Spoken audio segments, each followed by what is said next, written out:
All right, we're good to go. Okay, welcome to the inaugural episode of The Grift, because we all know there weren't enough bearded white guys doing podcasts. So we're here to fill in that gap because, it's missing. There's a big hole. There is a big hole there. Yeah. I'm the good Reverend Al. Just call me Al.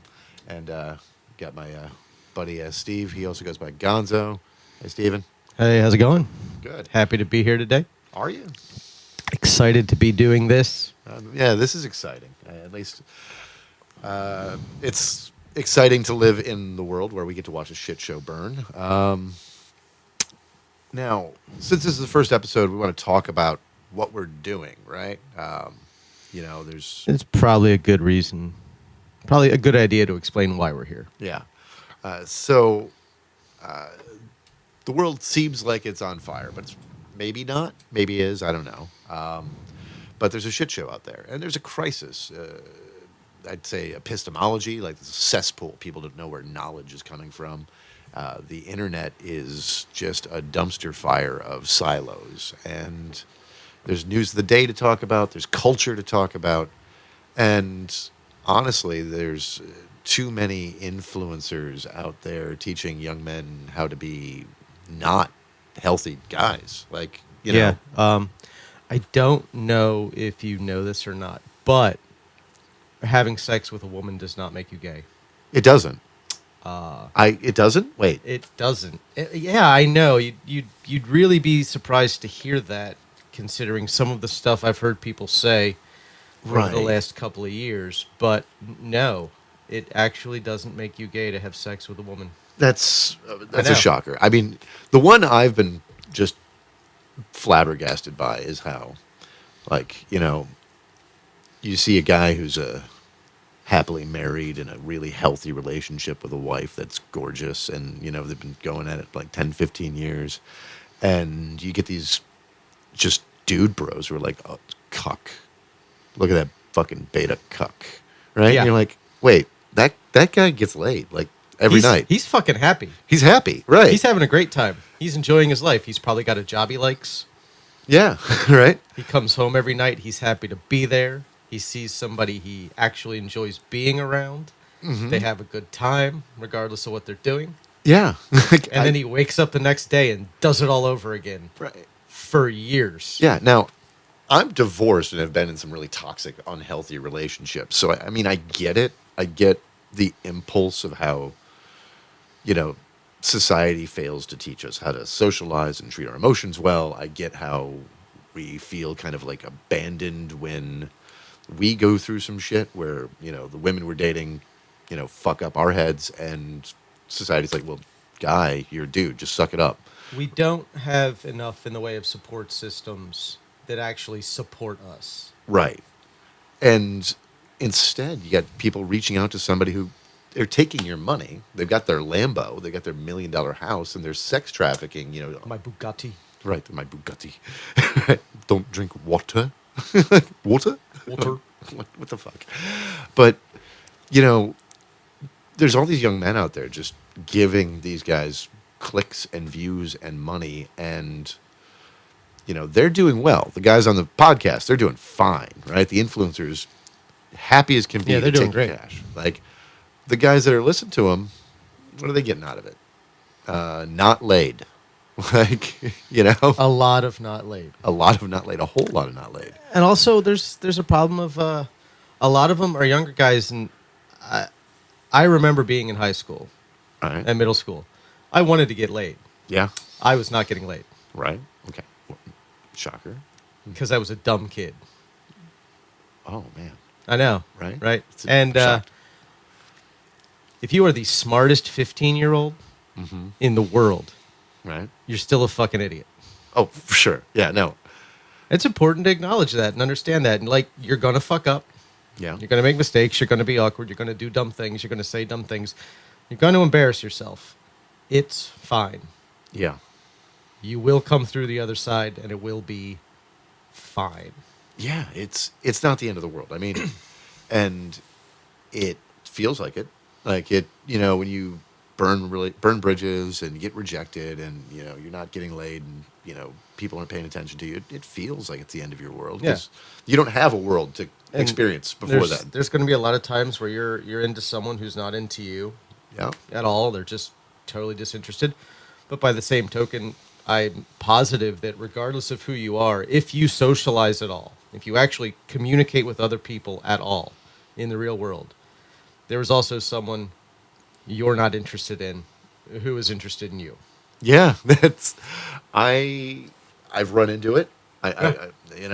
I've bumped into that. I mean, Or you'll find out years later that somebody you were interested in was interested in you, but neither of you did anything about it. So nothing ever happened. yeah, timing's wrong, or you just both chicken shitted out Yeah, and just and didn't realize it. even if it was just been a dumb high school fling thing, it was a dumb high school fling you didn't have because you didn't try. Yep. And so, I want to talk in this show about the grifters, the Ben Shapiros, the fucking Nick Fuenteses of the world. How did he become a thing? I that Like, I understand every other right wing dipshit disingenuous grifter. yeah, like Peterson's got a degree in, Yeah. right? Like, He sounds like he's a dumb person's idea of what a smart person sounds like. right, and he I got that get whole that. tenured professor bullshit behind him, Yeah. right? And he's been doing it for 30 years. Yeah. So he's got practice. I get Rogan. Like, he's not exactly a right winger, but he's also not. His just appeal is He bros. definitely he appeals to bros. He appeals to people who say they don't care about politics. They don't think about politics because nothing about his show, even when he is sending a political message, feels political at all. right. But Fuentes makes zero sense. Like, 0 cents. yeah, Less sense than Shapiro, like, we know or he's even got, Matt Walsh. Yeah, we know he's got cat girl costumes in his fucking closet, right? Yeah. Yeah. And he's out here playing white nationalist trad cat macho man, but also saying that it's gay to get laid. Right. Going so far to have like black lights in his office to make sure no one is issuing upon the furniture It's with their girlfriends. It's fucking wild. I picture this in my when I close my eyes and I think about this moment. I'm just watching him like surfing the couches with this little black light. Like who has Like come? CSI and shit. It's got the luminol. So, yeah, I don't get it, but these guys are taking your money out there, boys, and give it to us. We don't care if you give them your money Yeah. too. I mean, we'd like it if you stop at some point. You probably should. Your return on investment, far lower.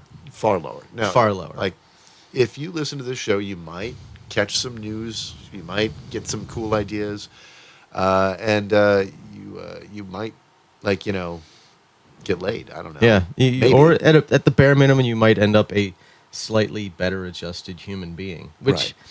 there's a lot of value in that. That'll take you places in life. It will. I value therapy. I value it a great deal. It's a useful tool for pretty much everybody needs it at some point in life, and I mean, even if it's self-guided stuff, right, like it's good to get in there and do the work. yeah.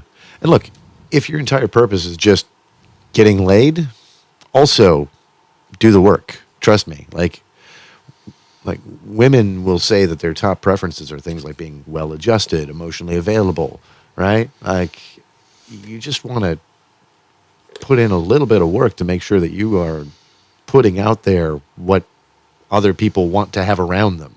That's it, guys. Yeah. And being funny goes a long way. Although rape jokes don't cut it, guys. No, just don't do that. Don't. Yeah, that's a bad idea. All right. So, obviously, right-wingers pulling in piles of money, and we want your money, but All of your fucking money. give it to us. That being said, we should probably dig in here, right? Yeah. Sounds good. Anything in the news lately?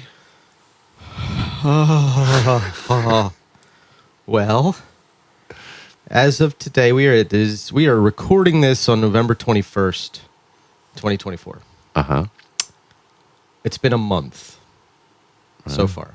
Yeah. November's been November's wild. been a month. Not a lot of news though, right? No, nothing important happened. Nothing. Okay. We did get news today that Matt Gaetz has officially withdrawn from his nomination for Attorney General. I guess his confirmation got too old. Well, it's hitting 17 days. Exactly. I mean, that's just it. I mean, we are now in a state where a all but confirmed pedophile who was paying underage hookers and taking them across state lines was nominated to be attorney general. Like, If you look at the nominations in general, sexual assault tends to be a theme. it's amazing. It's almost uniform. You got Gates, who's obviously withdrawn his nomination, Right. so he's not personally a consideration anymore, although he is still a problem that needs to be addressed. You got fucking Hegseth, who I finally read the allegations against him earlier today, and it is just straight up drugging and raping a woman Oh, Jesus Christ. at a Republican conference. You got Linda McMahon for Department of Ed, who helped Vince McMahon cover up years of repeated sexual abuse at the WWE, going back to the early 80s, Yeah. of both men and women. Jesus Christ. I Did you know Vince McMahon once pooped on a woman? Pooped right on her head. was it consensual? I hope so. I do I too. really hope so. I really hope that she was in that situation and said, yeah, I want that.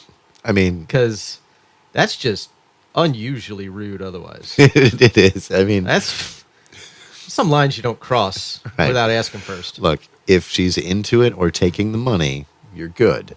Yeah. Otherwise, don't do it, boys. Just don't. It- Never it- surprise her with it. It really is impressive what consent will excuse. Right? Like, that's consent is important for so many reasons. One of them is there are so many women who will let you do some really freaky shit to them as long as you ask. You ask. That's really all there is to it. Often they'll ask, Yeah, and then you're the one who gets to consent or not. right. My ex-girlfriend who was into impact play and choking like a bit too far sometimes, and it was like I had to be like, okay, all right. So I enjoy a little of this stuff, but are you sure you want that? Yeah. Yes. Are you really like people will ask you for things you're not actually sure you're comfortable with doing. And it's Right. okay to be like, oh, no. Yeah, I mean, It is okay to say no. know your own boundaries, because if there's an inner voice in you screaming, I'm going to cop a charge if I do that, You're okay. You're allowed to listen to that. you're like, yeah. do You it. might not know your boundaries until you've accidentally crossed them and be like, well, I never want to do that again for the rest of my life. I can't think of anything specifically for me, but I know it happens. I've talked to people it's happened to. I've seen it happen. I've got one. It's not for air, but I've got one. Oh, my. Whew. Let's just say my ex-wife was a little weird. Well, I have met her, That's fair. and I do know. Yeah. Yeah. She's very special. Very special lady. All right. So we've got the sexual assault cabinet, which is impressive. Matt Gaetz is out. That's great news, I guess. I don't know how many of these guys are actually going to survive. What do you think? I don't know how many of them are even going to make it until Inauguration Day. Right? I don't think Hegseth will. The allegations against him are really bad. Like, aside from the fact that everything Matt Gaetz was doing was with girls who were in high school and still underage, I think if you look at the specifics of what Hegseth is accused of, it's worse and it's more violent. Right. At least, and now this is not It is the sort of thing that is unambiguously rape. right. And now, for the listeners out there, do not get it twisted. Underage prostitutes are still underage. They cannot consent. They can't consent. No. However, underage teen prostitutes, there's a layer of attempting to consent, which is different than just drugging and raping somebody. You can And- convince yourself that it was okay, Right. Because they consented, even though they really can't. Exactly. Like, you can do some mental gymnastics and twist yourself into believing that everything you did was perfectly fine. When you are putting a drug in someone's drink for the purposes of getting them to the point where they cannot prevent you from having sex with them, that's a whole nother level. Exactly. It's that you're not crossing just 1, 2, 3 lines. You're going all the way to fucking evil town. So don't do it. Like just giving someone drugs with only the intention of giving them drugs without telling them is bad enough. right. Don't Like, dose people. Don't Don't never. dose people. And not even as a joke. No. And again, dumb experiences learned in high school with certain fucking hallucinogenics. Don't dose people. Don't dose people. It's a bad idea. No. Even if you think it's funny at the time. And you can find that out just by like accidentally doing more yourself than you intended to. Yeah. You basically just dose yourself. I accidentally roofied myself once. Not with roofies, but like I took way too many Valium and a Xanax, and then I forgot about it, Yeah. and I took something else, and Yeah. I had no memory of like the next 4 hours. I've been stuck in some very interesting like repetitive loops because I took way too much of certain substances that I didn't expect to. But hell, I nearly gave myself a heart attack accidentally overdosing on caffeine once. I took 3 no-dos, which were 200 milligrams apiece. It was in college. Took 3 no-dos because I had like a project due the next day that I hadn't started yet because procrastination is my greatest skill. I'm proud of you for it. Yeah. And then 20 minutes later, I forgot I'd taken 3 no-dos at 200 milligrams apiece. So I took 3 more. And then it all hit at once. And I finished my project in about 35 minutes and then had heart palpitations for 7 hours until I finally went to class the next morning. That's wonderful. Yeah, I was pretty sure I was going to die. And that whole time, I bet the anxiety Pretty sure I was going to die. kept making it worse, didn't it? Like, Actually, I felt so physically bad, I didn't even have anxiety. I was just like, wow. well, I'm going to die. I just accepted death. Did not tell my college roommate who was sleeping across the room, you peacefully sleeping. were just like, you know what? He's like, no, he's going to find me in the morning, and that's his fucking problem. This is my time. It's a good time. When that boy moved in with me, he had never seen an R-rated movie. And this was a year and a half later, and he was going to find my corpse. He was going to grow up fast, being my roommate. That's, you helped, really. I did. You were helping him. I helped him the first night we moved in. He said he hadn't watched an R-rated movie, so we watched Clerks together. Okay. And then I made him watch Pink Flamingos. Oh, gee, yeah. All right. So I love you for this. And for the audience that hasn't seen it, find Pink Flamingos. It's not an easy find, but you should watch it. It's probably on the Criterion channel now, like if you have access to the Criterion streaming service, because they put out the Blu-ray that I own. That's right. So yeah. it's a Criterion collection. I think Polyester might have a Criterion release too. Oh, nice. Any old John Hughes is worth Excellent. digging into. I know that John Hughes. Yeah. Female Trouble was on Tubi for free. Hell, nice. Yeah, I'm something. I think a couple others were too. gonna have to check that out. Yeah. Man. All right. Diverging to the world of media, because we do that. We're hard to keep on track. Yeah. No, don't expect much in the way of concise. No. We'll try. Yeah. We're going to put effort into it. We will fail. We are on the windy road, less and often traveled. Both roads at the same time. I mean, we both have ADHD. Yeah. This might have been a That's mistake. probably obvious by now already. I'm sure. We've got to hire a producer. Yeah, we will need someone to wrangle us at some point if this Right. is a thing that we keep doing going forward. Yeah. That's okay. And we will want to outsource editing at a certain point, so all of this becomes someone else's problem. Right. But this... For right now. For right now, you're probably going to get very little editing and a lot of unfiltered thoughts, audience. So good luck to you. Enjoy the ride. It'll be a fun ride. We're always a fun ride. Right. Speaking of fun rides, Aside from how terribly rapey Hegseth is, let's talk about his tattoos. For His just a second. tattoos. Because I have, I swear to God, I think that the family of iron crosses that he has on his chest, It's like one big one and then 4 baby iron crosses surrounding it. my headcanon, my pet theory is that that's a swastika cover-up. What do you think? It's possible. Although there's a lot of empty space where it'd be visible. Fair, okay. But maybe there's a little one there. A little one there, in the like back a of the smaller day. one. Yeah, back and now that big. Way back in the day, and the Yeah. big one's covering that. Yeah, even if it was just like the size of Yeah. a quarter or something. Right. Like a, Yeah, now that's my headcanon. Yeah. I don't know if it's true or not, but all I know is that family of iron crosses was enough to get him removed from Biden's security detail right. in 2020 at the inauguration. Yeah, which is it, for those of you who don't know, because I know lots of symbolism gets left out, but like the Iron Cross is a real cool symbol in motorcycles and in metal Heavy music. metal and fucking Lemmy. Lemmy Yep. always had iron crosses everywhere. And it's this dope ass symbol that also It does has, look really cool. Yeah, it looks real cool, but it has a very German history in its usage. Yeah. And And a lot of really cool symbols have been co-opted, and it's kind of one of them, although it was always used by those guys. those guys. And so Those guys. So, like, there's the thing is, and I get it out there, like, there is a lot of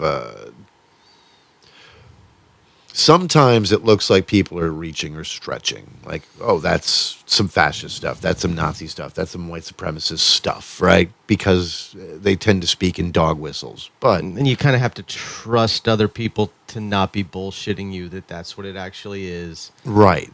And so A lot of plausible deniability. yeah. So it's really hard when folks on the left are like, that's some Nazi shit. And you're like, I don't see it. I get it. But sometimes you got to add up the preponderance of evidence, right? Not just the unequivocal, but okay, the symbol's often used by white nationalists, and this phrase is often used by white nationalists, and I'm going to you, Deus Volt, right? You know, that phrase has no history in Christianity, by the way. For those who've tried to spin it that way, Deus Volt never met the popular zeitgeist of anyone until Crusader Kings. Okay? Yeah. Until a video game that, again, white nationalists loved for some reason. Love it. Right. And I get it. It's a cool game. It's a cool game. That's another problem. They co-opt cool stuff all the time. Yeah. They co-opt cool stuff without telling you they're doing it, without you knowing they're doing it. And you like the cool stuff they like because it's cool. And they sneak other shit in there, too, that you don't even know they're doing. Right. So, I mean, you could be like, oh, Deus Volt. That's a cool phrase. It sounds badass. Right. But you see Deus Volt and a family of iron crosses, you're starting to add 1 + 1 here, and we get to 2, right? And you can't just keep ignoring the signs, especially when they also start to hang out with other guys who talk about immigrants poisoning the bloodline. Like, Yeah, any talk of bloodlines, usually a red flag. right. Anytime you get into any kind of essentialism, Yeah. it's a red flag. Essentialism, eugenics, like, you know, every human being is more than the sum of their parts. Every single one of us. And like, as soon as you start like attaching like, you know, innate traits to race or identity in any way, and you're not just talking about known biological facts, like Yeah. you And have you're completely ignoring socialization, culture, upbringing, environment entirely. class, all of it. Class, yeah, everything. You're just going straight by inherent biological traits being the cause of behaviors. Yeah, whenever you're getting in that route, on that road, like that is where you're starting to go off the rails a little bit and down a bad path. So my recommendation, anytime you find yourself there, pause, take a minute, reevaluate, Look for evidence against your belief. I mean, just that's something you should do all the time. In general, anyways. anyway. Yeah. Try to defeat your beliefs. Steel man the opposition. Like, Always. Yeah. Always. And like consume like whatever you think your politics are, look to see what the other side is saying about everything. Yeah. I spend way too much time paying attention to what's happening on the right. And I mean, on a certain level, it's easy just because of how much of the media caters to that. yeah. Like even what would be considered far right 15 years ago is very mainstream now. There are news channels that specialize in it. Yep. And what's fascinating is that the really twisted shit gets hidden in these silos on the internet, right? Again, the influencer spheres. Like, you can segregate the worst of it to these other spaces that attract audiences through video games or just the YouTube algorithm. And then, after that's happened, like, little drips of that slip into the mainstream. They become part of the culture on the right. And it's fascinating because normies don't see the extreme stuff until it becomes part of the norm, right? And then it's not extreme anymore yeah, because they've managed to shift the Overton window to include that as just part of acceptable social discourse. right. Speaking of extreme, Mehmet Oz, Oh, Dr. Oz. Dr. Oz, like He's really good at selling supplements. very good. I now will give that for him. That is a talent that man has. Yeah, He is shockingly adept at that. So is Alex Jones. yeah, right. Like they you can sell supplements. I don't know what good medical advice he's given, but he was out here talking about how I don't remember what his medical degree was in either. Yeah. I don't know if he was a specialist or a general practitioner or I don't know. was he like a doctor of chiropractic they just put on TV? I don't know. I didn't look up to. I haven't cared enough to research him that deeply Yeah. because he was always just a guy on TV that I didn't really have to care about. Yeah, except that he was selling snake oil on his show most of the time. But I Right. didn't have But I mean, that's also daytime TV. right. It's all bullshit. And he's got tweets out here pushing how astrology affects your health. And this guy's I could see if you become too involved in it, it could affect your mental health if you hyperfixate.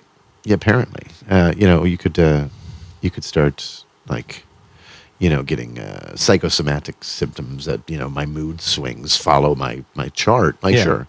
But no, he was dead on serious that it could help you have diagnostic importance for your health. I will start taking astrology seriously when someone I don't know tells me something they couldn't know about me without me telling them based on my chart. I've never had it happen. I haven't had it happen. Not once. The The broad generalizations are really easy to make based on a cold reading if you're good at it. Oh yeah. Like But we can all nothing's- tell things about people just meeting them and interacting for. You can learn so much about a person that you don't even realize you're learning in 15 to 20 seconds of casual conversation.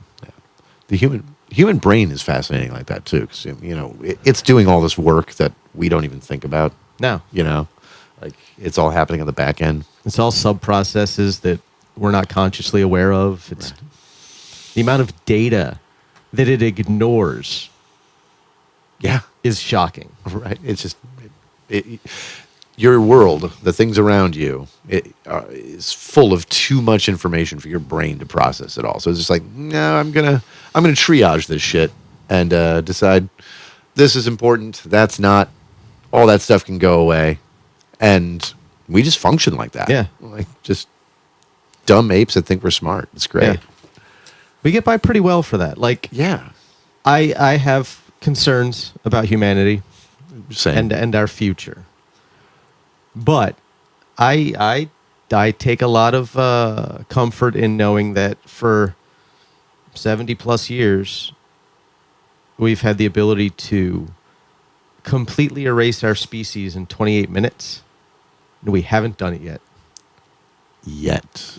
But That's the fact that we've had that technology for that long, and Right. even as many close calls as we've had, we haven't actually gone through with it yet. That's- That is a weird, dumb reason to be kind of hopeful. right. I mean, I am not discounting that. It is kind of shocking in a way because we've gotten close like several times. We have accidentally almost wiped ourselves off the planet at least 6 times. right. And now we've got we're developing new ways of doing it through germs. Yeah. Speaking of, oh, you know who I want to talk about? Who do we want to talk about now? Oh, come on. Are we talking about the man or the worm? I mean, are they different or are they one and the same? I don't know. I did not expect Leto 2 to come in that form. Right. But, apparently he lives inside of Kennedy's head. Yeah, the God Emperor is burrowing its way through a Kennedy's brain, and it's the funniest thing to burrow its way through a Kennedy's brain in a while. Yeah, man, he's something. Jesus Christ. I don't even know how we got here. The guy's killed like 80 children from measles. Yeah. Like- He almost destroyed the nation of Samoa. Right. Essentially single-handedly. Now, they did have their own crazy quack anti-vax guy who was pushing all that stuff, but he specifically went to Samoa to say, I am a Kennedy and I support this message. And that's when they started to listen. Right. And so their whole society could have collapsed. Yeah. I mean, it could have literally wiped an entire nation of people out. Instead, I think it was 38 children, and I think hundreds of people got sick. 38 died, and hundreds Right. were seriously ill and hospitalized. Yeah, and adding up all of his anti-vax campaigns so far, it's like something like 80 Yeah. deaths associated with him. And he does that thing where he says he's not anti-vax. He's like, I want safe vaccines. And then you ask him which vaccines are safe. He's like, none of them yet. Until the pharmaceutical companies are destroyed. That's Now, I will say this. Fuck the pharmaceutical companies in general, Right. broadly. That's not the sort of thing that should be driven solely by a profit motive. yeah, But the problem is that it's driven solely by a profit motive. exactly. Not that they are creating vaccines, because if there's anything that cuts into their bottom line, it is preventing you from getting sick with an illness they could otherwise treat as a chronic disease. Yeah, I want to point out, vaccination is one of those things that it's relatively low margin as far as I worked at a hospital for 7 years. Right. And we got our flu shot every year at the hospital. And it's one of the reasons why I still keep getting my flu shot, even though I haven't had the flu since I was 2 years old. And you realize that the vaccine manufacturers have to be forced to do it, right, because they make no money. like the whole They thing. make nothing. It costs them money every year. Yeah, And they have to guess at which flu strains to target, and sometimes they get it right and sometimes they get it wrong, and the shot does absolutely nothing that year. yeah, it's the whole vaccination regime in America is cost prohibitive and partially subsidized, and they're basically forced by hospitals and governments to produce these things, and that isn't where the grift is in big pharma, right? It's in expensive, important drugs that affluent middle class people buy, And you know, it's also in that the prices we pay here compared to the rest of the world, right? absolutely outrageous. Exactly. Yeah. I forget the drug that cures hepatitis C. I forget what it's called. Mm-hmm. But I think it's 12. It's a 12-course series of injections. They're $10,000 a piece. So yeah, you're completely curing yourself of hepatitis C, but it's costing you $120,000, which is great. I mean, it's great that we can do that. Total in other countries, it's like $8,000. and your socialized government medicine pays for it in its entirety. So the government is paying $8,000 for you to get cured of hepatitis C, instead of you paying through your insurance company. Maybe if you're lucky, if they'll cover it, most normal people's 2 years worth of salary. Right. that's And hepatitis C will kill you. It's like, it's important to fix it. You can definitely rationalize it being that expensive, but it shouldn't be. Right. And where the evil that the pharmaceutical companies do, like, RFK, back when he was doing attorney work, right? Mass tort shit. That's the first time I experienced and came across him. Is he interviewed a lot at the Mass Tort Conference in Las Vegas every year. I used to have a fair amount of respect for him. Right. Back 20 years ago. Yeah. And, it was these cases where expensive drugs that people needed had side effects that they were hiding. Absolutely. But that was huge amounts of profit they didn't want to destroy. Right. Right. That's what they were protecting. In the vaccine world, we know how they work. There's not a ton of chemicals or dangers to them. We know this. They're very low risk compared to your own Advil, your Tylenol, and in terms of vaccines, every vaccine for any disease is less dangerous than the disease. Right. And so, like even COVID, because I know that's what's been making everyone crazy the last 4 years. God, the vaccine will not completely prevent you from catching COVID, but if you do, it'll be less severe. And severe COVID can easily kill you at any age. Right. And long COVID can. I know someone who had long COVID. She caught COVID. She thinks it was February of 2020. Mm-hmm. Testing was still hard to come by. Right. She had all the symptoms of COVID. She was never able to get an actual diagnosis because it was hard to get tested. She's still not 100% healthy. Yeah, a friend of mine's wife had long COVID, and now she's a upper middle class professional with a 6-figure income, right? Yeah. And having a hard time doing her job. Yeah. Yeah, my friend was a freelance model and almost destroyed her career. Yeah. Because she couldn't go out, she couldn't physically go out and do shoots, and it started to affect her body. She couldn't keep weight on, even as someone who was skinny model type, you can be too skinny. Right. And so, a hard time focusing, memory loss, etc., for somebody whose job requires them to collate data and memorize things. And not easy, right? It's so, and that's months and months and months, actually 2 years after catching this virus. That's terrible. Oh, you don't want to be in that position. There's that one YouTuber, I think her channel was Physics Girl. Okay. Something like that. COVID has ruined her life. She has been bedridden and had to abandon making content for several years now. She gets maybe 35 or 40 good minutes a day. Otherwise, she's just confined to bed. So I can't even imagine that. Moral of the story: get vaccinated. Get vaccinated. Which reminds me, I need to get my measles booster. Yeah. Because one of the last couple of years I worked at the hospital, they did a series of titers for us to see what vaccines were still active in our system. Right.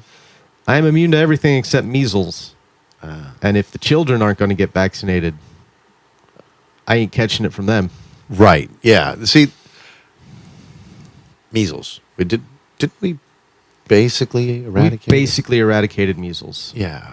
We were down to less than a dozen cases a year for decades. Isn't it great? We're having a resurgence of the measles. I mean, polio's back on the rise. Polio's back on the rise.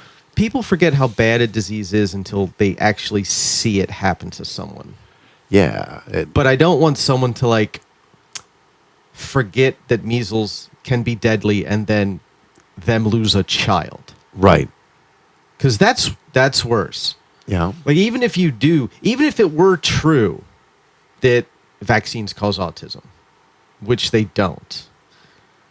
The one metadata study out of Europe looked at 1.2 million patients. The data set was enormous. There's no causation, no causal link between the two. But even if it were true, you're basically saying that it is better to die in childhood from a preventable disease than be autistic. Think about that for a minute. That seems extreme. How many autistic people, like, because, again, this is now 2024. Yeah. And in 2024, we have now realized that it's a spectrum disorder, and we know lots of autistic people in the world. God, nearly everyone I know. That says something about our social circle. We do have a very specific social circle, but do we know a neurotip at all? For sure. Ian. Yeah, the guy who falls asleep standing up. Okay, so he's narcoleptic. The narcoleptic. Maybe. Yeah, all right. The narcoleptic guy isn't autistic, allegedly. Allegedly. I have my doubts. Fair. I mean, his Radzer score is low. But, yeah. So Not every screening process is perfect. Sometimes people slip through. Fair. That being said, you're saying you would rather your child die than Process information differently. grow up, people. Yeah. Just if you take that position, grow up, because you probably deserve a punch in the face. Really. At least some long-term sterilization. Yeah, like you don't deserve children. Yeah. Yeah. Moral of the story: get vaccinated, because polio is on the rise. Which, people forget how bad a disease is, and people also are terrible with numbers and statistics. The funny thing? Polio is mostly asymptomatic. Yeah. More than 90% of the people who caught polio didn't have a symptom. Never knew. Had no clue. And the survival rate for getting polio was really high. Really high. Like, Wasn't it its mortality rate like on par with COVID? around that? Yeah. So it had a very similar mortality rate, and yet we did everything we possibly could to put a stop to it. Now, I get it. Like, the worst victims, the hardest hit and most vulnerable populations were reversed, right? Children were mostly safe from COVID, whereas your grandma and grandpa, It's okay if they die. they lived a good life, right? They lived a life. Mimo and Papa lived, and, so they're old. I'm pretty sure some of those 80 years really sucked. Probably. But, they're old, so we can just toss them under the bus, right? Yeah. Who needs it? But now we got young, healthy people in their 20s and 30s. While I might joke about every boomer dying, it'd be bad. Yeah, I mean, That'd be a bad thing. probably. Probably. There's a couple I like. There's some I really like. Yeah, some are really great. But overall, I mean, do we need them? I mean, you start down that path. It's like, do we need anybody? I mean, Really? Well, look, Really? all right, so it's okay. It's dare to dream. Yeah. Dare to dream. There's probably no reason to go that far. Probably not. Probably not. But I mean, none of us are here for a long time, so we might as well have a good time, right? yeah, that's true.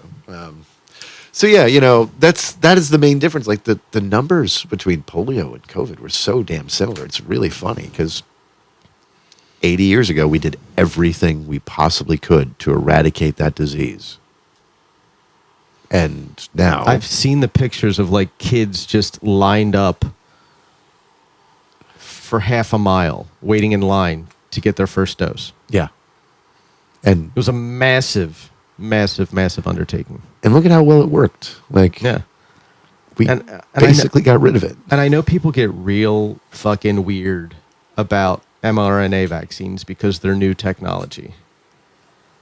But the idea that you can have like a base vaccine where you can just plug in a protein from any disease and then you have a vaccine for that disease, that's one of the greatest human achievements of all time. Like that's something I'm shocked our species was able to do that. Yeah. It's amazing. That's the weirdly overlooked story of COVID and the vaccine. Like, it's the politics behind this being so toxic have completely overshadowed completely overshadowed the importance of this discovery, like figuring this out and Yeah. doing it.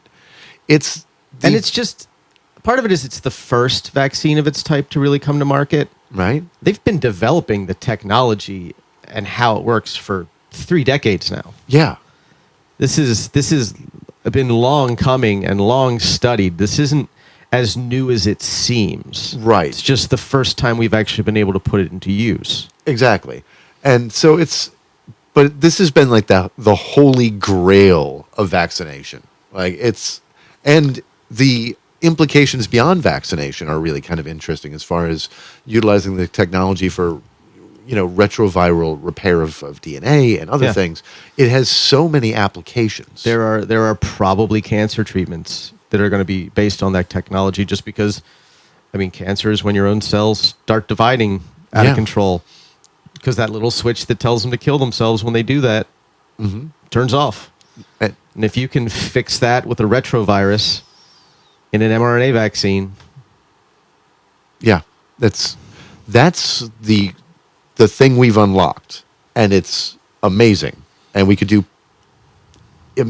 near instantaneous vaccination as far as the ability to develop a new vaccine in the coming decades. It will be yeah, I mean, if we continue on this path, it would anytime a new disease cropped up, it would be a matter of just sequencing its genome, and figuring out what protein your immune system is going to react to the most strongly, and inserting it, and you have a vaccine ready. You can have one ready in a few months. That could theoretically save billions of lives yeah. And over the long term. and for those who don't care about lives, but it's all about money and econ, the fuck your feelings, crowd. There's so much money. So much money, billions and billions of dollars in it and saved. Because I hate to tell you this, but I know that we want to cast all the downtrodden immigrants that are stealing our gerbs, but aside. But the more people we have in this country, the richer we are. I mean, it's real simple math. The more people there are, the larger your consumer base, and the more money everyone can make. Yeah. Like you do not like. It blows my mind that the same people who are freaking out about birth rates think kicking 10 million people out of a country is a good idea. It's almost like those birthrights are a very specific It really is. group. And it's almost like it's interesting that at the same time they're like trying to aggressively regulate how and when people can reproduce, right? whether they get a choice in the matter at all. Yeah. So it's Weird, man. Makes you think. right. It's curious. What's the common denominator? What's the there? common denominator? White people. White people. I'll say this. I know I forget what year is supposed to happen. There is a point where white people are only going to be 49% of this country. Right. So we'll be a nation of nothing but minorities. Technically, it'll be a plurality. I can't fucking wait. Yeah, me either. I can't fucking wait. I think that's the point when maybe we can start making some real serious progress. Yeah, because when white people become a minority and they find out that suddenly all the other minorities aren't conspiring against them, they're going to chill the fuck out. right, yeah, and that's like Because I know that's a big fear. Like, Yeah. you spend your entire life in the majority watching how people who are not in the majority are treated. The last thing you want is to experience that yourself, even if it's just like this weird subconscious thing in the back of your head that you don't even notice you're doing. Remember we were having a conversation about sci-fi movies a while back, and That sounds on brand. yeah, right. But I noticed that we always seem to think that a alien species is going to come do to us what Europeans did to X, Y, and Z culture Yeah. wherever they landed.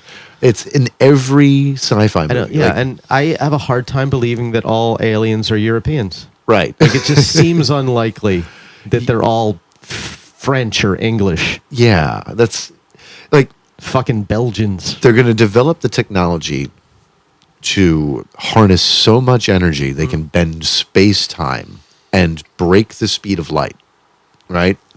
And they're something unfathomable to us at this point, right? I We mean, have we can conceive of the idea, but we have no idea how to achieve it. right, you know, and we have an idea of what it would take, but no idea How to make that happen.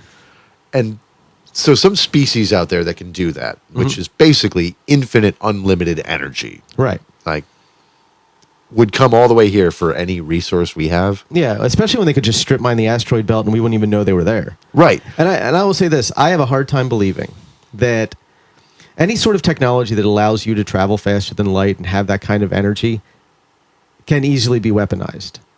Right. And it would be a cataclysmic type of weapon. It would be far worse than any of our worst nuclear Oh, yeah. arsenal. I mean, folding space-time, right? Yeah. I have a hard time believing that if you can develop that technology to the point where you can travel from star system to star system in like a reasonable time for your species' lifetime, that you could reach that point and not destroy yourself with the technology without giving up like that sort of malevolent belligerence and Yeah. imperialism.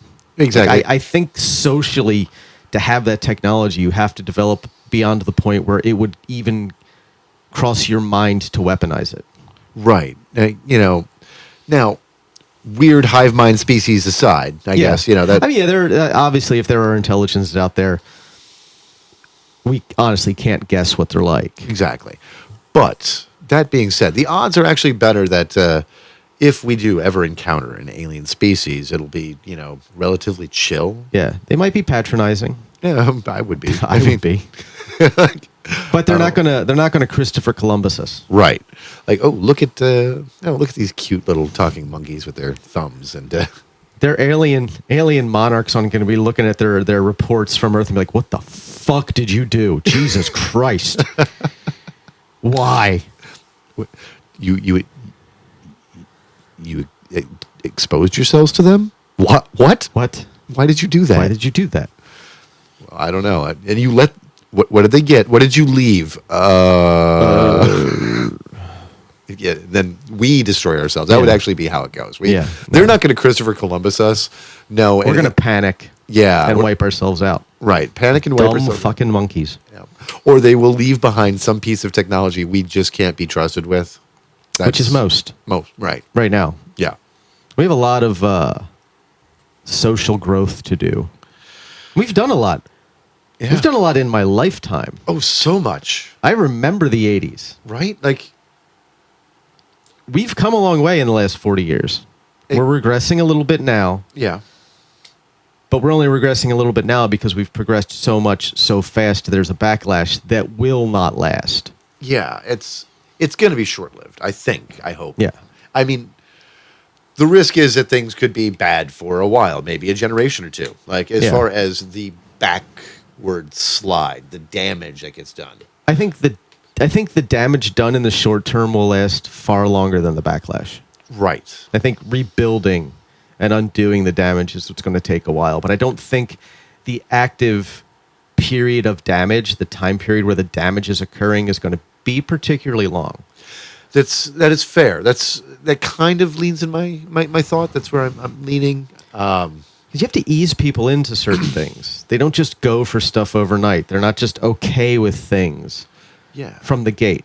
And these insane cabinet picks, like the systems that we have in place right now in this country and around the world that keep everything running are all reliant in large part on agencies that the United States government has. Right. Like, not just us, but it's an interconnected web of Western democracies. And so much of what the government does is invisible. Yeah. You don't see it in your daily life. You don't see them doing a lot of things. Right. When you go to the grocery store and you leave with food that you know won't kill you, you have no idea why, but you don't even think about it. Yeah. It's not, it doesn't register. But that's happening because there's an agency out there making sure that it happens. the same with our daily technology. That's one of those things that, because our on-brand loving sci-fi kind of thing, right? Yeah. Like, technology is cool. I love it. Yeah. I like watching what happens with science. And so much basic science research is at least partially funded and directed and driven by NASA, by the Department of Defense, by CDC. CDC, HHS. Yeah. It's so much of what we do is incentivize and drive and direct research and basic research into things, because to be honest, there's not a lot of profit to be made in just basic research. No. Like, you got to throw money at the wall and hope something sticks. Like, it's like playing the lotto. it's funny. I remember being a kid, and when I was little, I always had this idea that when I grew up, I was going to be, in a very generic sense, a scientist. I didn't know what type of scientist I was going to. I was going to be a professional scientist. I thought that too for a bit. Yeah. And man, I thought they got paid real well. No. These are people who do what they do for the sheer love of learning. Right. And I know there are a lot of people, and I see this, it's becoming more and more common, and I see it a lot sadly in younger people who don't understand why they should want to keep learning as they age. Yeah. I hope every day I wake up, I hope that I know something at the end of the day that I didn't know when I woke up. I want to learn something new every day. Even if it's something stupid. Oh, man. Trivial minutia. We learned so many stupid things from each other, too. That's why I got so much filed away up here. And that's, like, why would you It's a cool not party trick. Why would you not want to learn something new and cool about the world every day?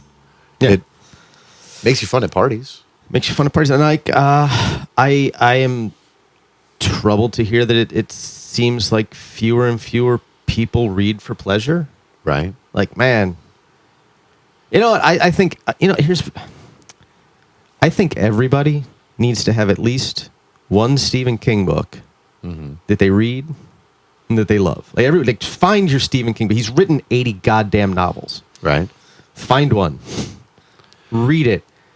You will enjoy yourself. It's fair. You will enjoy yourself. You will learn things about humanity. You'll learn things about life. You'll get some good scares and some fun gore. Yeah. What was yours? The first one I read in the third grade was It. Oh. Yeah. And I did not understand the entirety of the book because I was in the third grade, Right. but I fucking loved it. Okay. And I got all through 1,100 pages of it. And I knew the basic story. There were like subtext I didn't get. Mm-hmm. And even as a third grader, the sewer orgy felt weird. Yeah. I was reading that. I was like, that part was written by cocaine. that part was written by cocaine. But the opening chapter where the gay couple is attacked, I genuinely believe reading that at however old I was in the third grade, I can't remember, 9, Right. something like that. I think that made me a more empathetic person to gay people because they were victimized and you feel sympathy for them. Okay. You see them as people, and that's important. Right. Carrie was Carrie. the one Yeah. I mean, that one did it for me when I was young. That was, and I really empathized with her. If there's like, a piece of fiction that can help teach you empathy, it's that book. Yeah. Like, I mean, by the end of that book, you understand why she's doing what she like. It's tragic. Yeah. Like, and Like, I can't even call it a horror story. It's a tragedy. Yeah. It's heartbreaking, and then you find out that like she was based on a couple of like actual girls he knew in school who were bullied in that way. That's awful. Like, by the end of the book, when all the horrific things are happening, like, you kind of understand why she's doing it. You're definitely not necessarily rooting for her, right? but you get it. You get it. Yeah, You get it. Like, You're not judging. right? You're like, oh yeah. Yep. Nope. That's fair. Yeah. Fuck. I'm glad. I think reading all the Anne Rice I did made me a better person. I have not read as much as you. I just read the first two books, but she did a good job. She's an interesting writer. The show's phenomenal. Anyone not watching the show is wrong. I understand that it's on AMC Plus if you want to watch both seasons, which not optimal. Right. The app sucks. It does. Buggy piece of shit. But at least watch season 1 on Netflix. Right. Interview with the Vampire, I cannot recommend enough. It's aggressively gayer than the novel.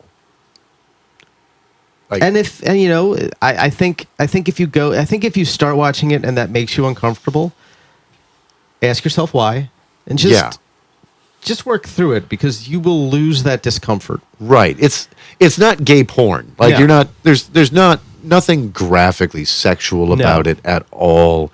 It's just like it went the places Anne Rice couldn't go when she was writing the books the first time out. Yeah. Right. And I think in a good way, tastefully. I think especially in the first book, a lot of the homoeroticism was kind of unintentional on her part. Right. I don't feel like she was like going in trying to write a book about gay vampires in love. Right. It just sort of came out. Yeah, because she was trying to write about her relationship with her husband, right? Right, and the loss of their first child. Yeah, so... Who I think was 6 when she died of cancer. Yeah. But so by utilizing male characters as the proxies, it wound up having an undertone of homoeroticism that she just didn't intend, at least in the first book. In later books, it seems like she understood where she had gone and was continuing with it. By the time you get to the second book, Lestat at least is definitely like he's down for just about anything with anyone. Fair. Yeah. Our boy don't care. he's Lestat. He's our Brett Prince. That's our boy. Messy boy prince. Yep. He's a prince, but also a queen. Yeah. And they're allowed to be messy. Yeah. Like they don't have to be perfect.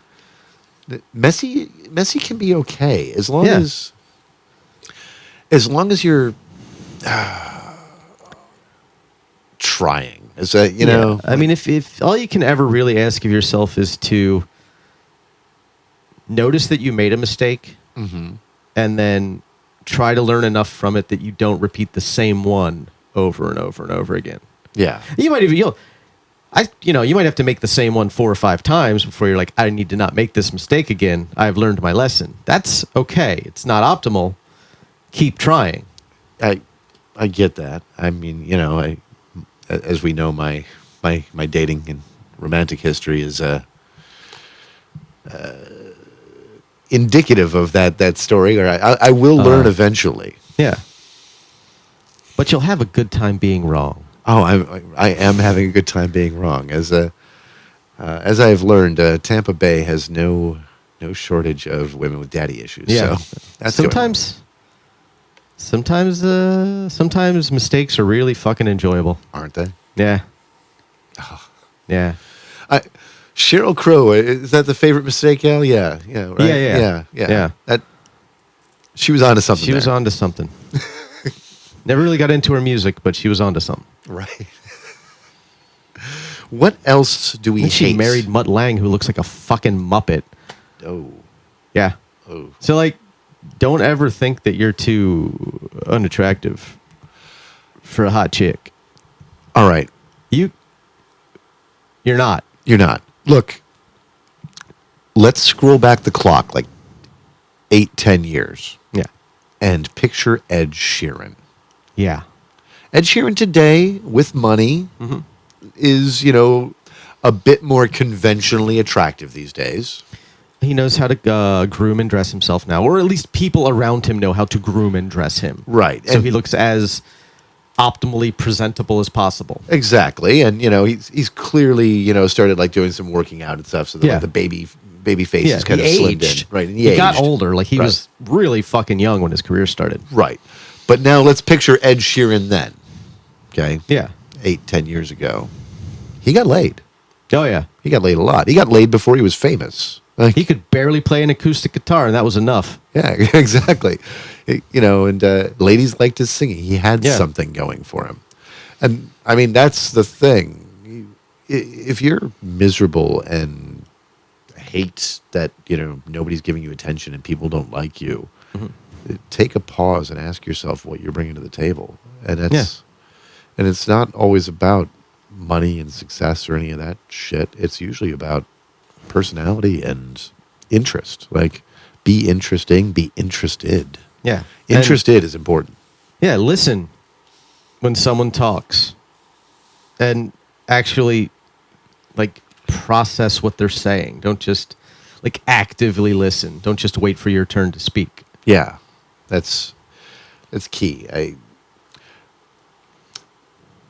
I see a lot of failure of that in our society right now. Not just young men. No, but women. in across the board. Yeah. It's really bad. The lack of communication between people in general is about as bad as I've ever seen in my life. Yeah, I've never seen where we're at these days. Yeah. Where like you try to have conversations with people you've known for years, and they're just setting their way on something, and no amount of conversation or evidence that Nothing. change their mind Yeah. anymore. It's And it becomes a personal thing. yeah, Like- and we really just need to do a lot more to combat this and focus on getting people to come together in conversation again. Now I know it sounds trite. No, we can't be friends if you're a Nazi. Right. Right. But we are all stuck on this same fucking rock with no way off. Yeah. So figuring out a way to make it work is real fucking important. But I thought King Elon was going to get us off this rock. King Elon is going to die in space. More than likely. He is going to forget radiation shielding and literally be microwaved And if he's over not, 3 months. if he's actually successful in getting to Mars, what's going to happen is that the unpaid underlings that he's made indentured servants on the way there will eventually cut off his oxygen supply. Yeah, I mean, there's not going to be food, so he has to be killed and eaten. Right. I can't imagine anything worse than living on Mars. No. There's nothing. At least not until we've actually built like a city there. Yeah, like, can you imagine not being able to go outside your fucking front door without life support systems? Yeah, no. I don't want this. No. Like, I'm sure there's some rugged, fucking scientific, adventurous people out there who are like, yes, I want to be one of the first people to help colonize Mars and Yeah. legitimately mean it. Elon Musk is actually not one of them. No. No. He likes the... I think he probably's got this, like, Edgar Rice Burroughs Barsoom idea in his head that he's going to get there and meet, like, a four-armed princess with huge tits. That's going to, like, just anoint him the king of Mars. Right? That's not... It's not how that works. We figured that out. No Elmo. They'd have done fucked up our rovers by now. Yep. If they were there. That's the biggest grifter of them all. I am the one thing about him that's impressive is how good of a grifter he's been over the years. Yeah, for not being particularly charming or articulate. Yeah. Like, on nothing about him, aside from the fact that he is wealthy and we ascribe inherent value to people who have wealth. There's nothing there. He's not charming. He's not funny. He's not clever. He's weird looking. Yeah. Which we're not, that's not the be all end all, but like when you don't have anything else, weird Yeah. looking is a problem. It's the Samuel L. Jackson diner talk in Pulp Fiction, right? A pig's got to have a lot of personality. Otherwise, Yeah. it's just a pig, right? Yeah. He doesn't have any personality. No. Like, he's not as charming as Arnold. No. And but the thing about him was he at least used to be able to talk science well-ish. He knew how to use the right corporate science buzzwords about saving the world. He's doing too much ketamine. Yeah. Like, that's another thing. Like, if you're going to do drugs, I'm not going to tell you not to do drugs. Drugs can be a lot of fun. They can be great. But you can't do too many drugs. Moderation. Moderation is key. And there's a learning process to that.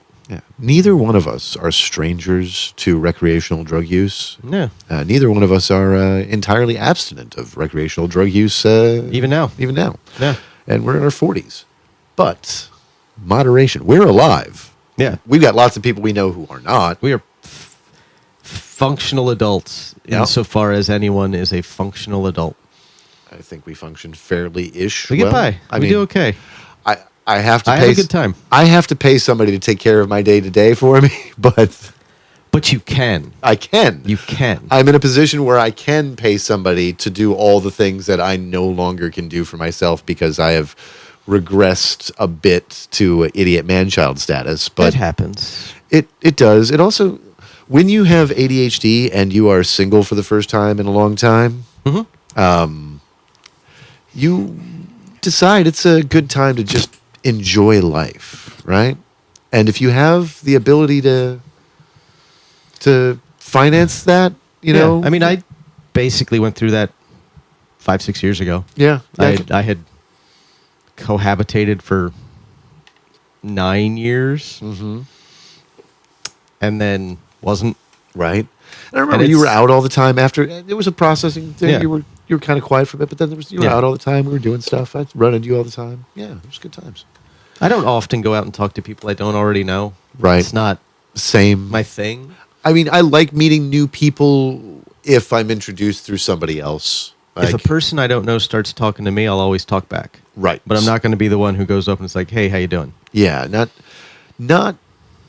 I mean, yes and no. Obviously, I have to all the time. Right. I mean, yeah, and at work I got to talk to people Right. daily, but I'm getting paid for that. Yeah. It's, it's amazing what a little bit of a profit motive will do for your social interaction. Right. You can't be an introvert when You become real charming real fast. But that's just it. Charm and having a personality goes a long way. Meanwhile, we've got Captain Ketamine, who, let's look at what he's done with Twitter. It's worth 30% of what it was when he bought it for $44 billion. He's going to bring that same energy to the United States government. Yeah. Him and Vivek are talking about, they're talking about just random cuts to different agencies and departments. I mean, on the face of it, the math doesn't math because they say they want to cut $2 trillion in discretionary spending when there isn't that much discretionary spending at all total to cut. Like that would be zeroing out all discretionary spending and then magically finding more spending to cut that was somehow there that you didn't know about. And ladies and gentlemen, those are two places that you can get that from. The Department of Defense, which I doubt is where they're going to cut it. No, they're just going to keep giving them more money every single year. Right. And entitlements. Oh, I even hate the word entitlements. I do. I mean, I don't hate it. I hate the rhetoric around the word entitlement as if the word entitlement is bad. Yeah. Like, we're not talking about your entitled little brats when we say entitlement. That's how they've reframed it. It's like, no, you have been a functioning member of society for 50 years. You are entitled to a goddamn break. Right. And entitled actually means it is something you are owed. Yeah. It is yours. It belongs to you, and it is something you deserve. So when people are like, entitlements, they're bad. Entitled. It's not talking about little kids. When you use the word entitled for talking about people who are overstepping or rude or seem like they're expecting too much, it's your way of saying they don't deserve the thing that they're acting like they deserve. So they're acting as if they deserve a thing. Right. Entitlements, it's the Not opposite. that. Yeah. It's not that. In the way our entitlements are structured, Social Security, Medicare, all them, you are not actually getting what you deserve to the full extent of what you put in to the system. You are getting less than you deserve, not more. Right. Let's break it down. There's two different ways of viewing the world. There's your basic econ, supply, demand, and on the surface we're all paid what we are owed, quote unquote, because that's what the market pays us. Yeah. Okay. Taking that aside, you, the American worker, you've given your time, your life, your body You have given up sleepless nights. You've given up time with friends and family. You've given up time with your children. You've given up time with your wife. You've given up vacations. You've given up, and traded in. You have often traded your health, your mental health, and your well-being. You've traded all of that for money. That's what you've done. Yeah. And then you hit a point where you get old. You physically cannot do that anymore. Right. And your body and brain are just like, nah, can't. I'm out. And what are you getting? $1,800 a month? Right? Yeah. You really want to have a system that works. Oh, no, you're 65, you don't pay for housing anymore. Here's your unlimited monthly food stipend to feed yourself. Yeah, it is sad that the most we do for anyone in this country are veterans and retirees, and we don't do shit for them. Yeah. Right? And they are the best taken care of. Yep. Our system. And they're all in terrible shape. Exactly. And we spend more money than anyone else to get worse results. And that's by design. Let's stop beating around the bush. It's not bad econ. It's not inefficiency. It's designed inefficiency. It's planned inefficiency. Yeah. It's a political system and a political party that is like, the government is the problem. Elect us so we can prove it. And they make everything as terrible as they possibly can. Which is really easy. Yep. Destroying is much more easier than creating. Yep. And in that environment, on the other side of the aisle, you've got entrenched centrist democratic politicians and states creating unnecessary bureaucracy to preserve jobs of supporters and lock in their power. Yeah. Right? None of that should be how it operates. The basics of this system should be, does it help people? That should be, yeah. I mean, every single law and regulation and anything of the sort, if you can't answer the question is, how does this solve a problem that it's not also creating? Don't do it. Yeah. Solve the problem. Don't create a bigger one. I have and this is where my libertarian anarchist streak comes in, right? Yeah. Does the solution fix what it's trying to solve? Mm-hmm.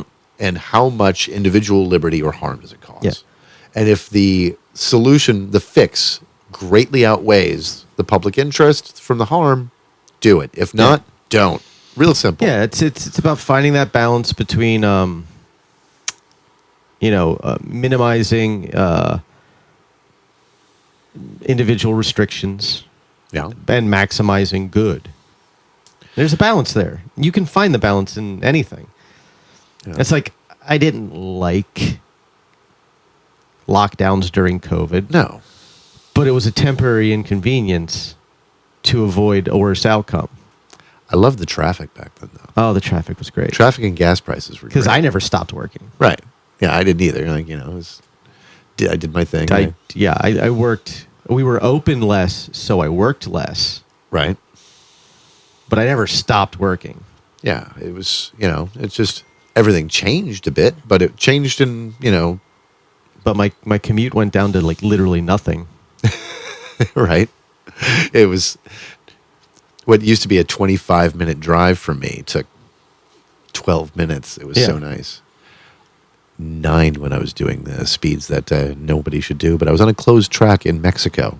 Nice. Yeah. It just happened to be in Florida, but it was a closed track in Mexico. Yeah.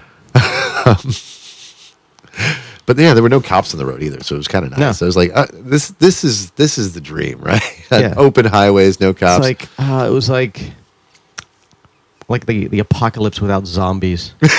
Exactly. Yeah, shit was so quiet. I mean, some of my customers at the time were zombie-like, but I remember the times they came down to your spot when you were working down there. Yeah, it was just the drive and all of downtown was just quiet, no traffic, nobody out and about. It was so weird, but kind of nice at the same time. It was weird. Through all of that, like, we would have had less problems with lockdowns, and people would have felt less psychotic about it because people went fucking crazy.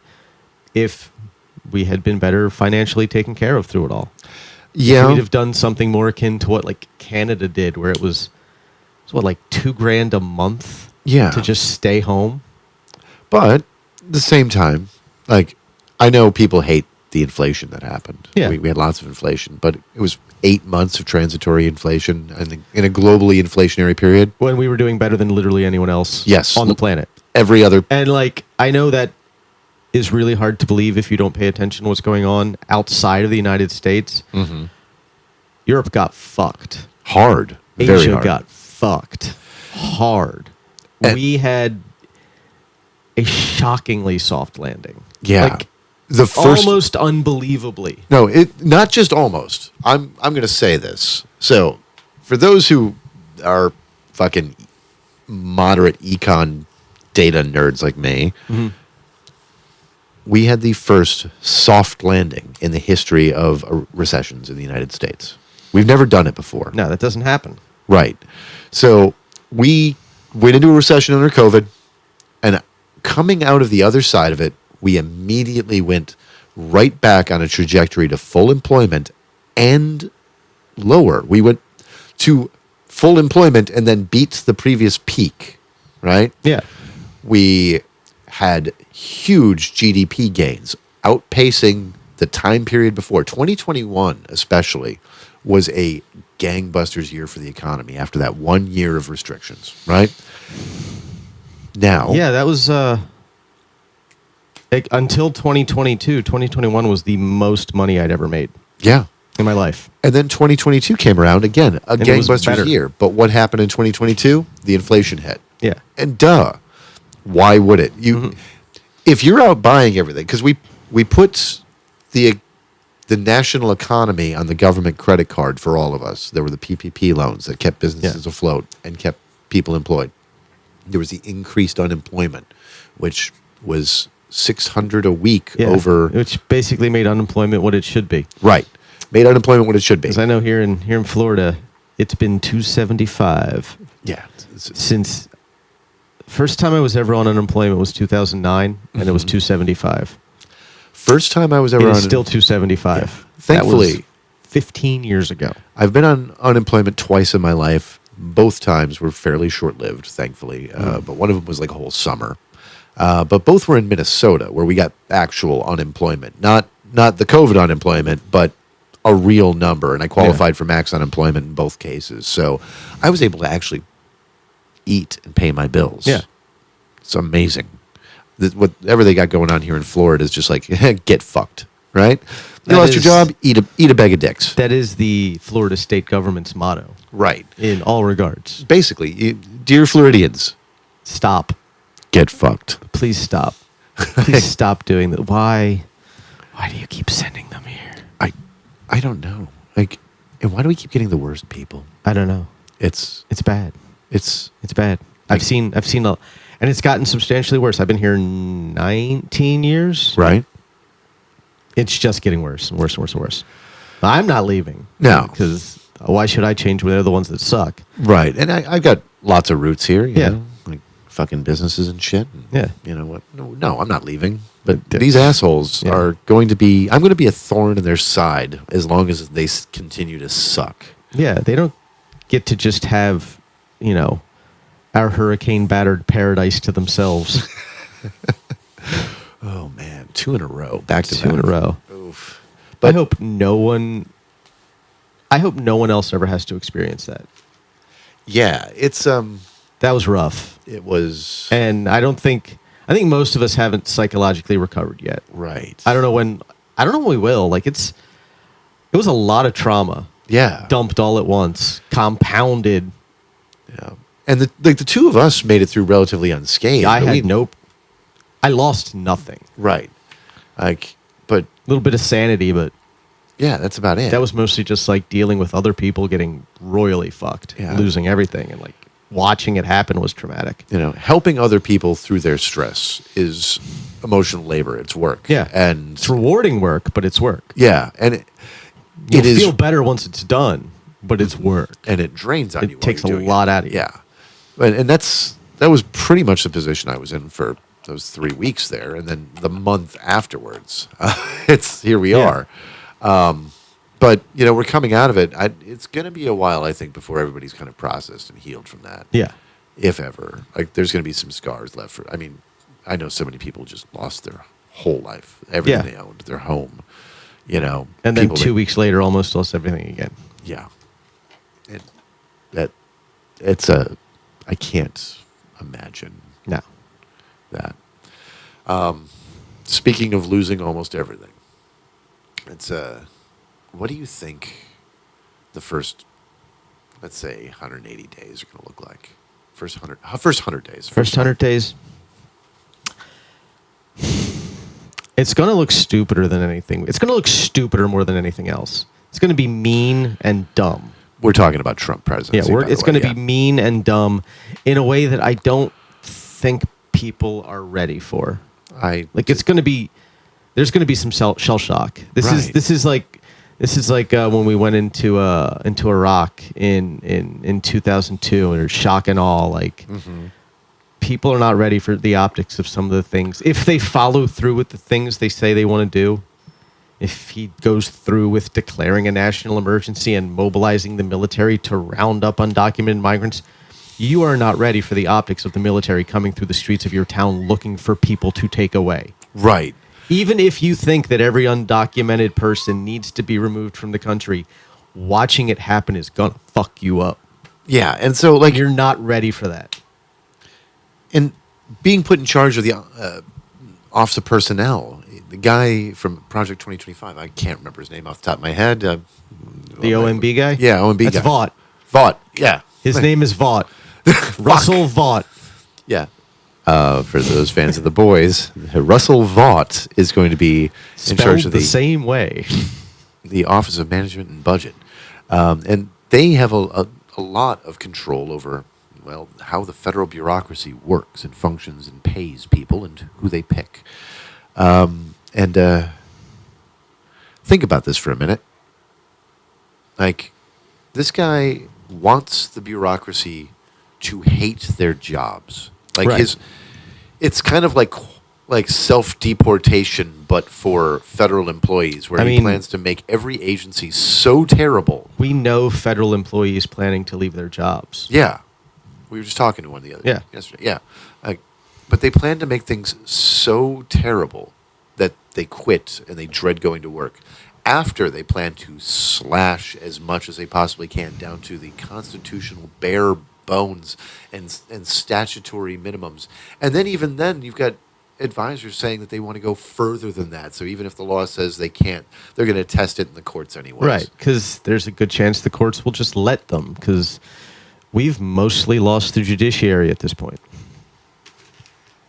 And I don't know how we're going to get past that. Because, again, whether you like the government or not, look, we're going to have a government. Right.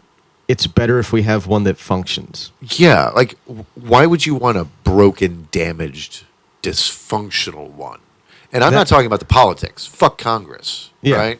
I'm talking about the everyday bureaucracy that just keeps things working. Yeah. Just functioning. And so every single cabinet pick is the worst possible one, and every plan that they have is insane. So we got these next 100 days, like his first 100 days. Yeah. It will really come down to how much of it they plan to do. Actually implement. And I know at words. least some of them, their goal is to implement everything. Right. But they're also going to run into the problem of your weird tech bro libertarian dipshits aren't necessarily going to be into the radical religious aspects of imposing the most evangelical of Christian dogma as law on the national level. Right. Like, they're not going to be okay with, like, the government coming for their video games. What do you think the odds are that Elon gets deported? Substantially less, or substantially higher than zero. Right. It might be even odds at this point. It really depends on how capricious Trump is feeling and how annoying Elon is. Yeah. Because there's already signs that he's actively annoying people. It's not in his best interest to annoy. Right. And it seems like from the outside that he is thinking of himself almost as co-president. Yeah. He's And at every meeting. You can't do that to a narcissist for long. No. They will destroy you. And I don't care if you're the richest man on earth. The president of the United States has more power than you. Yeah. Hands down. That's the reason Trump is so damn terrifying. It's because he's a narcissist, he's malignant, and he's going to be the most powerful man in the world a second time, this time with fewer guardrails. And he's been given more power than he had last time by the Supreme Court. Right. Like, we don't even... It's quite likely he doesn't even understand the scope of his own power coming into office. No. He's not very bright. That ruling in the Smith case was egregious. It flies in the face of everything that the Constitution says. That's up there with Dred Scott.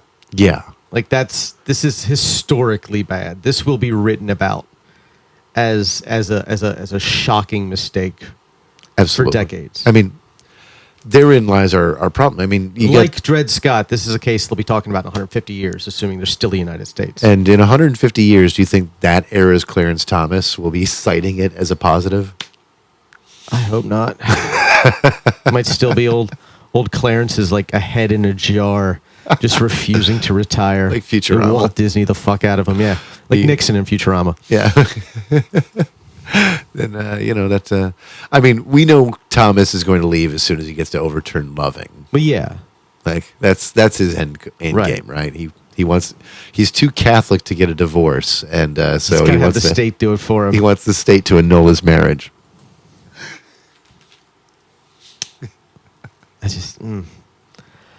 I have a hard time believing that the social blowback from the public on a lot of these policies isn't going to be far more than they expected. Like, you can't seriously convince people getting rid of no-fault divorce is a good thing. No. You can't seriously convince people that letting the states make contraception illegal is a good thing. That's not going to fly. No, and we saw that just with it also inevitably destroys IVF, and we saw what happened in Alabama. And for a long time, the conservatives have been protected from themselves by the court system. Yeah.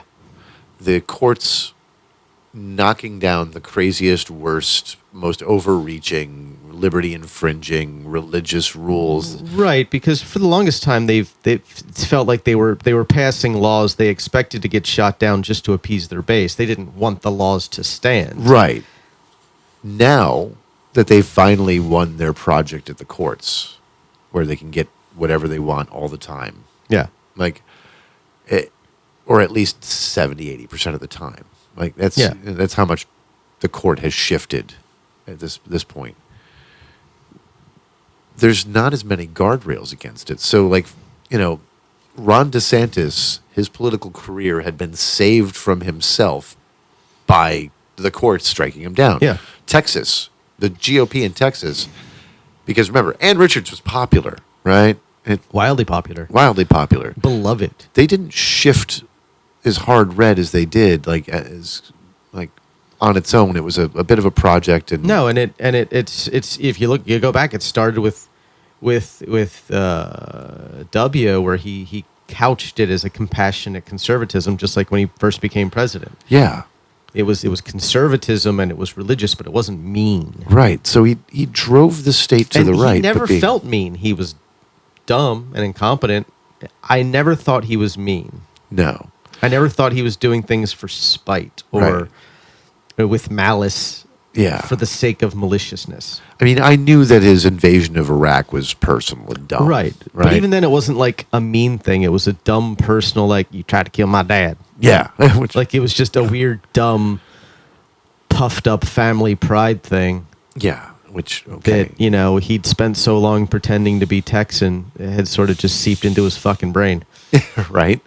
And it's, you look at it and you go, but yeah, they never felt cruel about it, even though the outcomes of their laws could be cruel. They weren't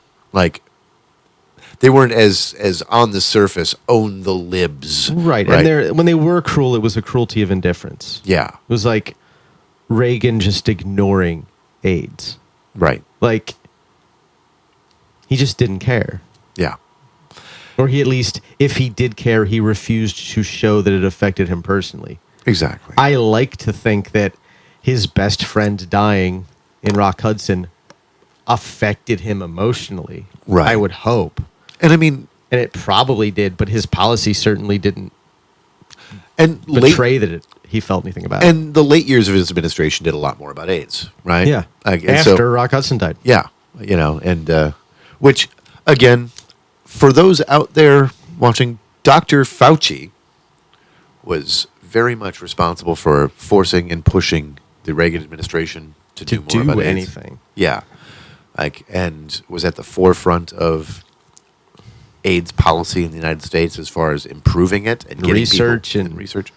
And I know we're in for a really, really dumb future where this new Congress and the new administration are going to demonize that man over and over and over again. Yeah. Which it's going to be bad because he's going to get death threats. He's going to get the usual nonsense, and he doesn't deserve it. No. Those of you who are, potentially immunocompromised, had cancer, anything like that out there who didn't get COVID and die, thank Dr. fucking Fauci. Yeah. And he was just an advisor. He didn't order any lockdowns. He didn't write any laws. He suggested policies based on the best data available. Yeah. That's all any scientist or doctor can do. Right. And the idea is, here's the thing. Lockdowns and quarantines and restrictions are just basic epidemiology. Yeah. This is the toolbox that we know reduces contact. That's it. Yeah, since we've discovered what germs were. Yeah. And how diseases spread. Even before we even knew shit about them. I mean, we were forcing quarantines and inoculations in, George Washington era, literally. We've had leper colonies for 4,000 years. Right. It's because we understood. Yeah. We didn't know the mechanism, but we understood that if you are close to someone who has this ailment, you can get it from them. Mm-hmm. And so this is not hard. This is just a known thing. And we're going to see a demonization of Fauci out of this new government, which is going to be dumb. Yeah. We're going to see dumb hearings going after any... I'm going to be honest. I think they're going to accomplish way less than they expect just because they're going to be so hyper-focused on meaningless hearings that don't go anywhere. I'm worried about the attempted military purging. That's bad. Yeah. That's very troubling. Wanting to bring people up on charges for their role in the Afghanistan withdrawal, which Trump orchestrated and planned. Right. And then he wants to try them for treason because they followed the plan he laid out. Yeah. And here's the thing. Both administrations failed. Right? Yeah.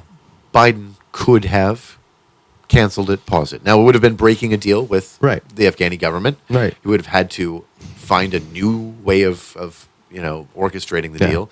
Trump had already released 5,000 Taliban fighters. There was really no way for the Afghan government to survive. No. No matter what we did after that prisoner release. Yeah. We were, we would have These were the most militant, dedicated, highly trained, experienced fighters. And we let them go. And we just hope, yeah, that's fine. Yep, you can have them. They took Kabul in 72 hours. Yeah. And, and they had months to prepare because they knew had it was coming. They knew it was coming. They knew the date it was going to happen. You could say that's a failure. This isn't like when Saigon fell. Right. It was like, oh shit, we got to get out of here right now. No, this was a negotiated withdrawal. We made a deal to do this. And the Taliban was involved in it. There was a joint press release made by the Trump administration. Like, Did they ever go through with bringing the Taliban to Camp David, or was that just something they talked about doing? I can't remember. I can't remember either. Because I know there were plans to bring the Taliban to Camp David Yeah. to like meet with the president in person. I'm gonna have to look that up for next time. I can't remember. Curious because I It's- can't remember if they did. So much stuff happened in 2019 and 2020. It's almost impossible to like keep everything in your head without going back and specifically researching what happened. Yeah, and we're in for a new ride of this. Like this, But worse. but worse And dumber. and more bold. Like, have you noticed? There All are of brazen stupidity. none of the like serious adult, people that had been around Trump in 2020. Like, they may have been kind of some fringe people and people who'd been like, ostracized or were, but there were normal, sane adults from different governmental backgrounds in his orbit in 2020. Yeah. And Trump seemed to have viewed them as an impediment to him. Like, he did not like how that worked out. Rex No. Tillerson and Mattis and Kelly and, right? Yeah. Like, all of these key Even figures. Jeff Sessions, Yeah, Sessions. who everybody forgets about. Right. Like, Sessions was a sycophant until he wasn't. At the end, he like, and I'm not giving him credit. No, but he did understand what constitutional authority was Right. and what the limits of presidential power were And at the time. Yeah. Jesus. Ain't anymore. Again, worst case, worst decision in our lifetimes, easily. No, I will say it's the worst decision since Dred Scott. Yeah. It will be viewed that way. The power of the president, and that's just it. This time around, he doesn't have Jeff Sessions. He doesn't have Tillerson. He doesn't have Mattis. He doesn't have any of... Oh, and Reince Priebus was around, remember? Oh, yeah. Yeah, early days. Like, he wound up getting out, but, Reince Priebus was around. Like, they had these... And all of these people begged us not to reelect him. Yeah. But you know who did sell their soul for him? Haley and Pompeo. Yep. And where are they? Not anywhere near Trump's orbit. No. They have been cast aside. Jettisoned. And Trump's still out here talking about like getting rid of Mitch McConnell. Yeah. Like, and he's it's like McConnell could have put an end to this in 2020 for good. Yeah, no. We're going to see like some weird... McConnell could have prevented this from ever happening Yeah. had he not been Mitch McConnell during Obama's presidency. It's also true, yes. Like, this is... What a fucking piece of shit. Sith Lord. No matter what, Trump is always going to be a symptom, not a cause of the problem. He is not the problem himself. No. He is the worst symptom of a problem that's been developing for decades. 100%. And it's, he's the tumor. but he is not the propensity for cancer. He's that orange-haired, toothy teratoma that's just festering. But yeah, we have so many things that have just been festering under the system, under the surface in our government and in our society. And Mitch McConnell has been feeding it since 2008, easily. Before that, Gingrich was, got the ball rolling. But, we go back a little further and we've got, Reagan and Iran-Contra, which starts to teach us more lawlessness. Nixon did it. But I remember being 8 years old and spending a summer just watching the Iran-Contra hearings as a little kid. Right. Because I was a weird kid. But that was what made me realize that the president lied. Yeah. That was the thing presidents did, because it hadn't occurred to me before. Right. You're the president. Why would you lie? Oh, that's why. Yeah, because he was going to, and again, under that government, under that constitutional regime, Yeah. he might have actually gotten indicted when he got out. Yeah, absolutely. and it would have survived the courts. Yes. Like they wouldn't have protected him. They would have said, because this is only what. Yeah, he would have almost definitely been seriously criminally prosecuted if Dukakis had won. Yeah. In '88. I mean, he's only what, 5 years after Nixon, 6. When did Nixon resign? 70. What year was it? I think it was 75. 75. 75 or 74. So I remember. So yeah, he's elected 6 years after Nixon. Yeah. Right. The country's memory is still. There was a pretty fresh. president and a half in between. Yeah. Right. We get a president and a half in between, and what do we get as an outcome? Like, Ronald Reagan breaking the law, and of course they had to have Fall Guys. I do miss Fall Guys though. I miss that. I miss when Don't need them anymore. right. That's what I mean. It's just legal. That's the egregious part. Like, Yeah. bring back Fall Guys so that we can pretend that everything works just fine. If you don't have Fall Guys, where's Fox News going to get their future pundits? Fox is going to have a lot of trouble recruiting new talent. Oh, yeah. Yeah.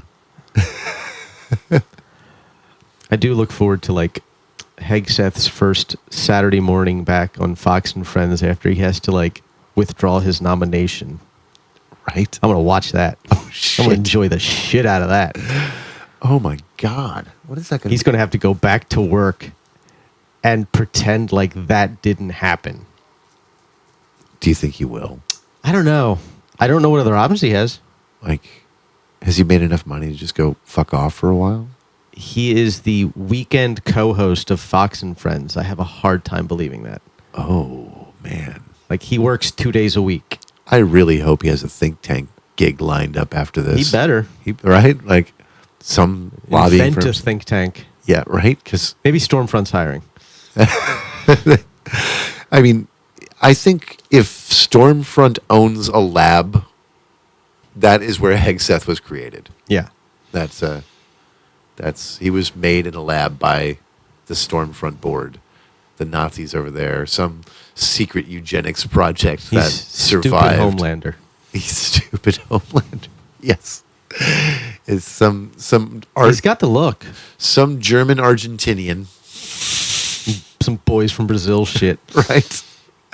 Have developed a Hegseth in a lab, and that is how we've We probably gotten have here. like vats of them in various stages of development at the ready. If you kill him, they just decant pop a new out one. another one. It's like the fucking Venture Brothers. You just download the thoughts and memories into the clone body every night when he slumbers.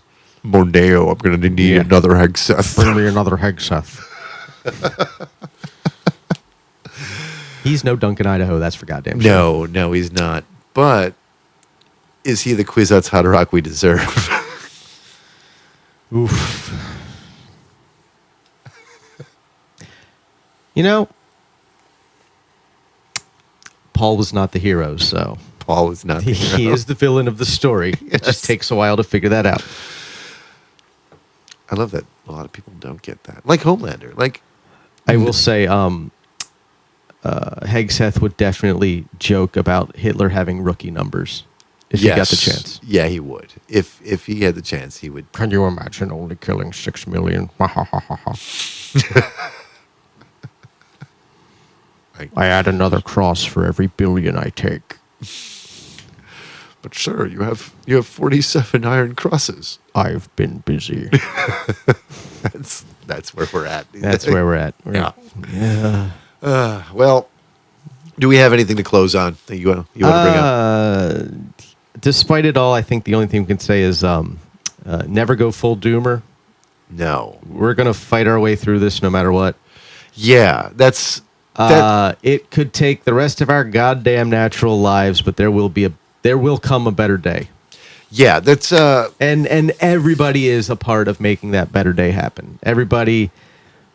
That's one of the reasons we're doing this. Just because if one person learns something, and takes a more beneficial path for themselves and others, I'm happy. Right. There's I'd shared that essay by Popat, Ken White. He does a podcast. He's an attorney, and it was a really good one. And a couple of points that really jumped out at me was one, For those of you out here who are doomering right now, ask yourself the question, do you personally deserve to wallow right now? Do you deserve to wallow?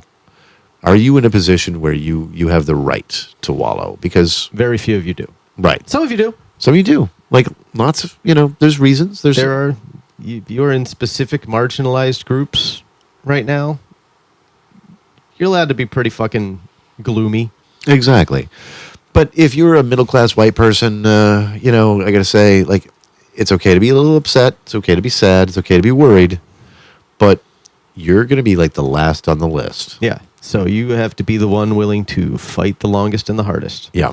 for the people who can't. And Yeah. that fight. Don't not fight. Yeah. We got to make noise. We have to Yeah. make as much. And I'll tell you, it feels real fucking good to know that you're, no matter what happens, you are on the right side of history. Exactly. When you think about 2020, the summer of Floyd, right? The protests. Now, they didn't go nearly far enough. It wasn't sufficient. There was no national movement really on criminal justice reform. You know what there was, though? More local legislation on criminal justice reform across the country than at any point in the 40 years before it. And your local government has more impact on your daily life than anything else you're going to encounter in politics. But so we have to make noise. We have to work from the ground up. You cannot let them just do this quietly. That's what authoritarian governments want, right? They want, rely on it. yeah, They need the illusion of popular support. Exactly. And staying quiet gives them that. hmm That's why Trump wanted to send the National Guard last time around, right? Yeah. He wanted you to shut the fuck up because he needed to win his election coming up in the fall, and if you weren't shutting the fuck up, you'd be pointing out that he wasn't popular, that things weren't good in America at the time, and. I know they did a real good job of trying to rebrand that as, oh, look at these Democrats in their Democrat cities they let burn. Yeah. But we lost a couple of Wendy's and a police station. yeah, I mean, a Target got some damage to it. Which, Shit happens. They're insured. Right. Like, and that's the funny thing is that's my old neighborhood in Minneapolis. It lived up that way, right? So Yeah. it's like, I know where this is I know at. that building that's on fire. Yeah, right. Neat. Like, and it's, and I went back up. It's fine, right? The place is fine. It's But not.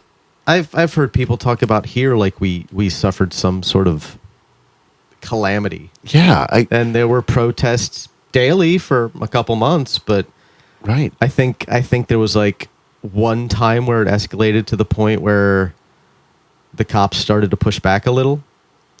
So every night there was some in here anyway, right. across the bay. Yeah, at night there were different. some of these crackdowns where they would come and gas you out to fucking clear you out Yeah. every night. It was kind of weird, but there was no major clashes with police. There were, And they always did it from a distance. They Yeah. didn't want to get up in your face. exactly. Tampa it got a little bit hairier. Yeah. Got kettled a couple of times. Yeah. They're They're just a more militarized city with a more Yeah. militarized police force. exactly. But it wasn't the city burning. It was No. it was a little lawlessness, a little rowdy. But that's And if the cops hadn't tried to push back, it wouldn't have even been that. right. That was the thing is that they wanted this- to clear. You're in a park. Get out of it. Why? We're in a park. Yeah, we're protesting in a park. If What do you you just, want? I don't know. As soon as the news cameras, by Yeah. and large, cleared out, that's when they went crazy. Right, every time it was funny watching it happen. Because it's this funny dichotomy. The best way to reduce a protest's efficacy is to just ignore it. But Right. they can't do it. They are incapable of just ignoring it till it goes away when Yeah. that's the thing that would get them what they want the fastest. Mm-hmm. We use that to our advantage, and we will keep doing that going forward. So keep pushing, keep fighting. We got a lot of work to do. Yep. We'll get more into specifics in future weeks. We will. We will. All right. We'll do this again in another 7 days. Excellent. Well, this has been The Grift. Enjoy. Yeah.